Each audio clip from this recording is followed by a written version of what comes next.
আমি যা শুনলাম, আমি যা বুঝলাম, আপনারা কি তাই বুঝলেন? মানে আগে ভিডিওটা শুনি, আমার তো পুরা ভাই মাথার উপর দিয়ে ধোয়া উঠতেছে যে হারুন ভাইয়ের হয়েছে কি। শুনি। আজকে তাদের দোসররা বলে যে ৭২কে সংবিধানকে ফেলে দিতে হবে। যারা সৃষ্টিকে, যারা জন্মকে অস্বীকার করে, আমি মনে করি তারা বেজন্মা, তাদের জন্মের কোনো ঠিকানা নাই। সুতরাং এই বিষয়গুলো সম্পর্কে আমাদের সজাগ এবং সতর্ক থাকতে হবে। এই অংশ শোনার পর তিনি কারো নাম নেন নাই, কিন্তু কমেন্ট বক্সের দিকে সবাই, বা আমার কাছে মনে হয়েছে বি অনেস্টলি, যে তিনি কথাগুলা বৈষম্য বিরোধী ছাত্র আন্দোলনের নেতাদেরকে উদ্দেশ্য করে বলছেন। ইভেন বলছেন তারা কাদের দোসর? জামাতের দোসর। এখন তারা যে জামাতের দোসর, এই কথাটা কই থেকে আসলো? প্রেক্ষাপট একটু পিছনে যেতে হবে। যখন বৈষম্য বিরোধী আন্দোলন চলল, নাহিদ সার্জিসরা একটা গাইডলাইন কোথেকে পাবে? যখন নাহিদ সার্জিসরা ভিতরে ছিল, তখন আমরা দেখলাম একজন সমন্বয়ক আব্দুল কাদের, সম্ভবত, নাকি নামটা ভুল হইতে পারে, বাট তারা বলল যে ওই সময়টাতে তারা আপনার শিবিরের সাথে কানেক্টেড ছিল, এবং নাহিদ আসিফরাও শিবিরের সাথে তৎকালীন ঢাকা বিশ্ববিদ্যালয়ের যারা নেতারা আছেন তারা তাদেরকে সাজেস্ট করেছেন। ইভেন সর্বশেষ শিবিরের যে কোনো প্রোগ্রামে আপনার নাহিদ সার্জিসরা যাচ্ছে, মানে সার্জিস হাসনাতরা যাচ্ছে। এর পাশাপাশি শিবিরের সাথে বৈঠকে সমন্বয়কটা যাচ্ছে, কিন্তু ছাত্রদলের সাথে বৈঠকে খুব বেশি যাচ্ছে না। এখান থেকে একটা ইস্যু আসছে। তো হারুন সাহেব যেটা বললেন, ওনার একটা পরিচয় আছে জানেন তো, পাপি আপার জামাই। পাপি আপা তো একাই ১০০ ভাই, মানে একদম তছনছ করে দেয় যেদিক দিয়ে শুরু করেন তিনি। তো হারুন ভাইরে আমার কাছে মনে হয় ওনার যে এই রূপটা আছে, বিগত ১৬ বছর যতবার সংসদে দেখেছি, যতবার তিনি কথা বলেছেন, মনে হচ্ছে ভিন্ন একটা রকম মানুষ, ঠান্ডা।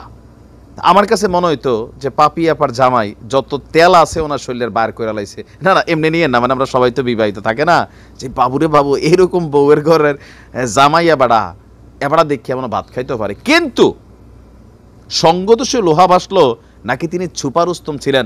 গতকালকে থেকে তিনি যে একের পর এক রিয়াকশন ভূমিকা দিচ্ছেন, আপনি দেখেন, মানে এই হারুন ভাই কি সেই হারুন ভাই?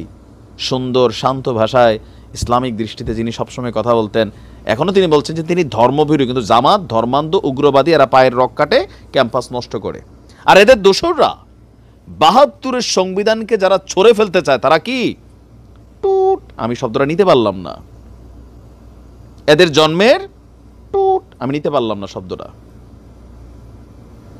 তার মানে বারবার যে বলছি যে বৈষম্য বিরোধী ছাত্র আন্দোলনের নেতারা সম্ভবত এই সকল কারণে নির্বাচনকে সামনে খুব দ্রুত আনতে চায় না।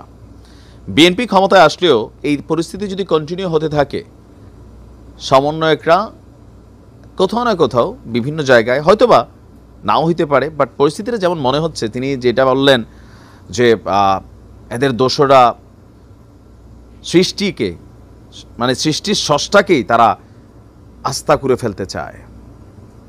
এখন এই বক্তব্য শোনার পর বিএনপি খালি বলছিল তোমরা কারা, এরপরে সমন্বয়করা লেখছে আমরা কারা, লেখা শুরু করছে। খালেদা জিয়ার ইস্যু থেকে সব কিছু। আজকে তিনি যেই কথা বলছেন, যদিও তিনি কারোর নাম মেনশন করেন নাই, তো বাংলাদেশে এই মুহূর্তে ৭২-এর সংবিধানকে কবর দিতে কারা চায়? প্রক্লেমেশন অফ জুলাই কারা চায়? সমন্বয়করা চায়, তারাই তো চাচ্ছে। বিপিনুর কিন্তু এখন চাচ্ছে না, বলতেছে দরকার নাই, হালকা পরিবর্তন দরকার আছে। একমাত্র আমাদের বৈষম্য বিরোধী ছাত্র আন্দোলন এবং তাদের যে টিম এ, বিসি, নাগরিক সমাজ, আরও ব্লা যারা আছেন, তারা চাচ্ছেন। তাহলে এই কথাটা 100% তিনি সমন্বয়কদেরকে উদ্দেশ্য করেই বলেছেন, যে জামাতের দোসরেরা আরও বিশাল কররা ভাষা দিছে। তবে হারুন ভাই একটু থামতে হবে, এই স্পিডে গেলে পরিস্থিতি অনেক খারাপ করে ফেলবেন, আপনি ঘোলাই ফেলবেন। মানে চারদিকে তো একটা হই হুল্লুর লাগা গেছে। তো যাই হোক, কোনো কারণে হইতে পারে বাসা থেকে আসার সময় বউর সাথে ঝগড়া হয়েছে, মাথা অতিরিক্ত গরম ছিল। তবে কেউ কেউ বলছেন অতিরিক্ত গরম থাকবে কেন ভাই, উনি কি কোনো রং কথা বলছেন? বিএনপির নেতারা মনে এরকম কমেন্টগুলো করেন না, বাট আমার কাছে মনে হয়েছে মানে যে আগে ওনাকে যেভাবে চিনতাম এবার ভিন্ন রূপে দেখছি।